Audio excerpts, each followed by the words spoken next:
Senator Reid is attending the funeral of his friend and longtime staffer, Janice Shelton, and he can't make it today. He cares passionately about stopping gun violence, and we appreciate his leadership.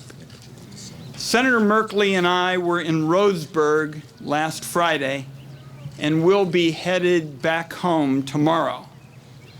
The roll call of American gun tragedies is already far, far too long.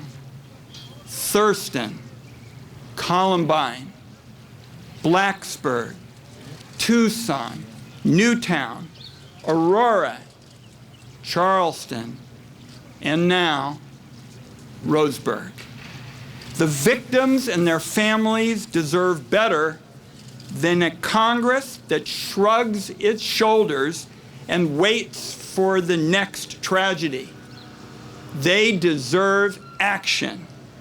We here today agree on 3 principles for action. Principles which most Americans can agree on. Principles which will do more to keep guns out of the hands of criminals. Principles that do not infringe on the rights of responsible gun owners. First, the loopholes in background checks must be closed.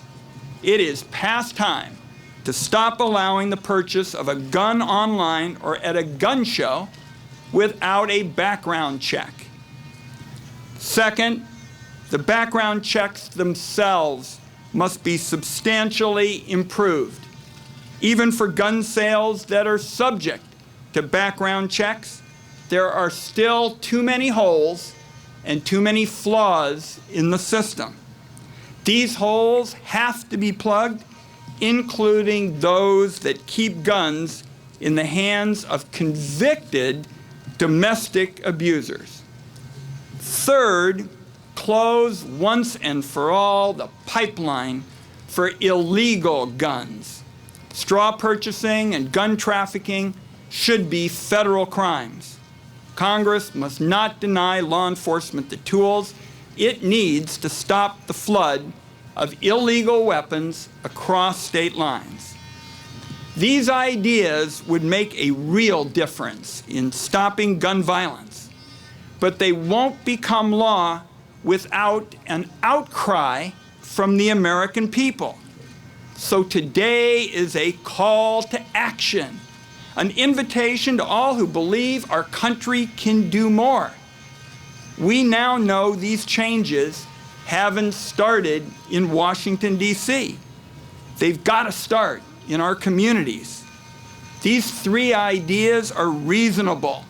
They're common sense. They ought to have bipartisan support. History tells us that to enact them into law, there must be a groundswell of urgency from Americans pushing their elected officials to act.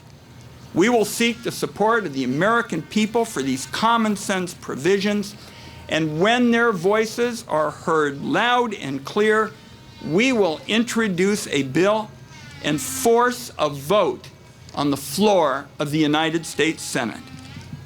Today, we call on Americans from Roseburg to Blacksburg to speak with one voice. End the complacency. It's time to take action against gun violence.